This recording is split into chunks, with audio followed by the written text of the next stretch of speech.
माता शबरी की कथा। बात भगवान राम के जन्म से पहले की है, जब भील आदिवासी कबीले के मुखिया अज के घर बेटी पैदा हुई थी। उसका एक नाम श्रमणा और दूसरा नाम शबरी रखा गया। शबरी की माँ इंदुमती उसे खूब प्यार करती थी। बचपन से ही शबरी पशु पक्षियों की भाषा समझकर उनसे बातें करती और जब शबरी की माँ उसे देखती तो कुछ समझ नहीं पाती थी। कुछ समय बाद एक पंडित ने शबरी के परिवार को बताया कि वो आगे चलकर सन्यासी बन सकती है। इस बात का पता चलते ही शबरी के पिता ने उसका रिश्ता तय कर दिया। जैसे ही शादी का दिन नजदीक आया, शबरी के घर वालों ने खूब सारी बकरियां और अन्य जानवर घर के पास लाकर बांध दिए। एक दिन शबरी का माँ जब उसके बाल बना रही थी तो उसने माँ से पूछा, इतने सारे जानवर हमारे घर क्यों लाए गए हैं? माँ ने जवाब दिया, बेटी तुम्हारा विवाह होने वाला है, इसलिए हम लोगों ने इनका इंतजाम बलि के लिए किया है। तुम्हारी शादी के दिन ही बलि प्रथा होगी और फिर इनसे स्वादिष्ट भोजन बनाकर सबको परोसा जाएगा। ये सब सुनकर शबरी दुखी हो गई। काफी देर तक शबरी ने उन जानवरों को आजाद करने के बारे में सोचा। सोचते सोचते शबरी के मन में हुआ कि अगर ये जानवर यहाँ नहीं होंगे तो इनकी बलि रुक सकती है। ऐसा नहीं हुआ तो मेरे घर से कहीं चले जाने पर ही यह बलि रुकेगी। जब मैं ही नहीं रहूंगी तब न विवाह होगा और न ही बलि प्रथा।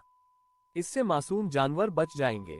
इसी सोच के साथ जानवरों को रखी गई जगह पर शबरी पहुंची।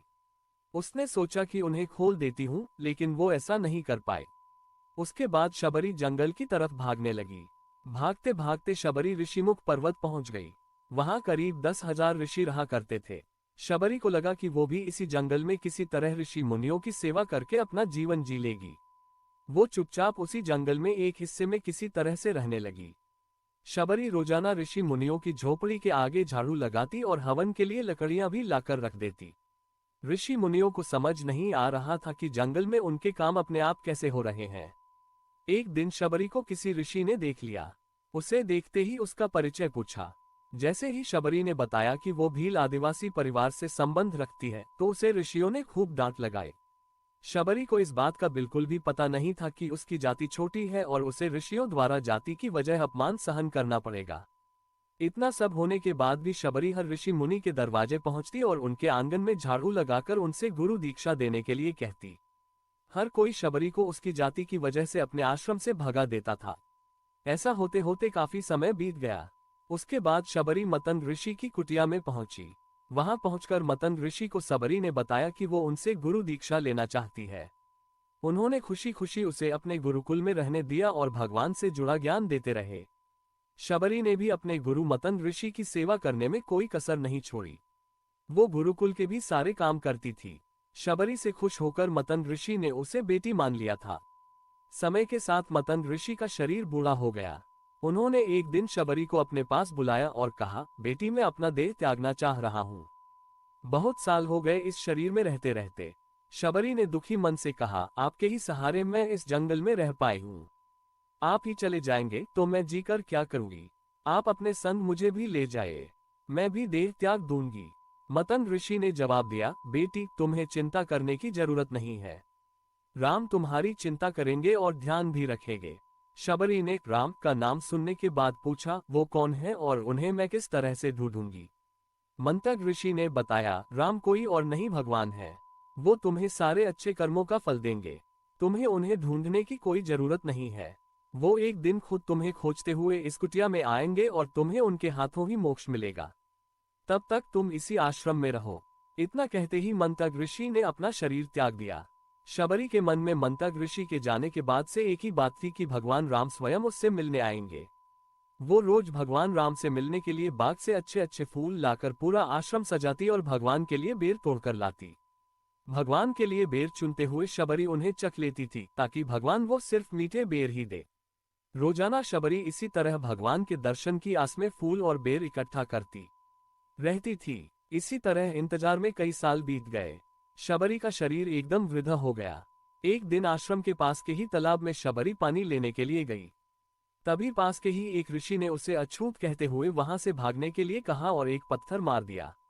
वो पत्थर जब शबरी को लगा तो उसे चोट लगी और खून बहने लगा।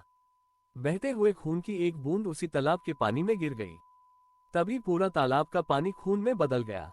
ये सब होता देखकर ऋषि ने शबरी को ही डांटा और कहा कि पापीन तुम्हारी वजह से पूरा पानी खराब हो गया। रोज ऋषि उस पानी को साफ करने के लिए अपनी कई तरह की विद्याओं का इस्तेमाल करते। कई सारे जतन करने के बाद भी कुछ नहीं हुआ।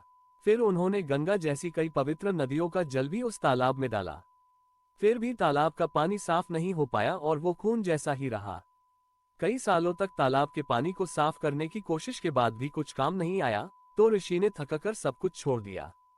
इस घटना के कई सालों के बाद भगवान राम अपनी पत्नी सीता के हरण के बाद उन्हें ढूंढते हुए उसी तालाब के पास पहुंचे।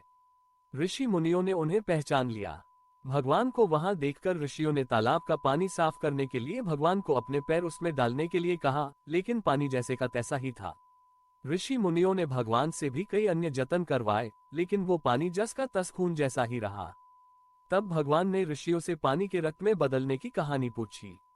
तब ऋषि ने शबरी को पत्थर मारने वाली सारी बात बता दी। उसके बाद कहा कि वो महिला ही अपवित्र है, छोटी जात की है, इसलिए ये सब हुआ है। उसी वक्त भगवान राम ने कहा, ये सब आप लोगों के खराब वचनों से हुआ है। शबरी को इस तरह के शब्द बोलकर आप लोगों ने उसे नहीं बल्कि मेरे दिल को घायल किया है। इसी घायल दिल के रक्त का प्रतीक ये तालाब का लाल पानी है। आगे भगवान राम बोले, कहाँ है वो माई, मैं उनसे मिलना चाहता हूँ।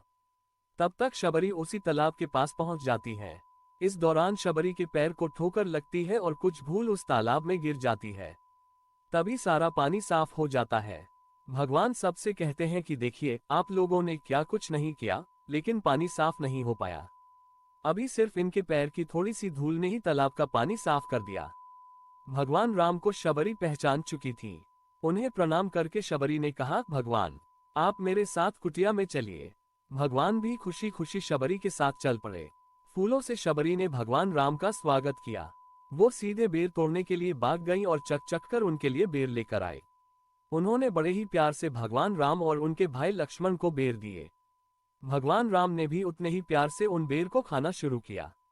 तभी बेर देखकर मुंह बनाते हुए लक्ष्मण ने कहा, भैया ये बेर जूठे हैं, इन्हें आप कैसे खा सकते हैं। भगवान ने जवाब दिया, लक्ष्मण ये जूठे नहीं बल्कि बहुत मीठे हैं। शबरी माए हम सबके लिए ये बहुत प्यार से तोड़कर लाई हैं। इतना कहकर भगवान राम प्यार से उन बेर को खाने लगे। भगवान ने जाते हुए शबरी माई से कहा, आप मुझसे जो चाहे वो मांग सकती हैं। शबरी ने उन्हें कहा, मतंग ऋषि के कहने पर मैं आज तक सिर्फ आपके दर्शन करने के लिए जी रही थी। अब आप मुझे मोक्ष प्रदान कीजिए। मैं अपना शरीर आपके सामने ही त्यागूंगी। उसी वक्त शबरी ने अपना शरीर त्याग दिया। भगवान राम ने अपने हाथों से उनका अंतिम संस्कार किया और सीता माँ की खोज में आगे बढ़ गए। इस तरह से ऋषि मतंग की बात सच साबित हुई और शबरी को भगवान राम के दर्शन भी हुए। तभी से भगवान राम को शबरी के राम भी कहा जाने लगा।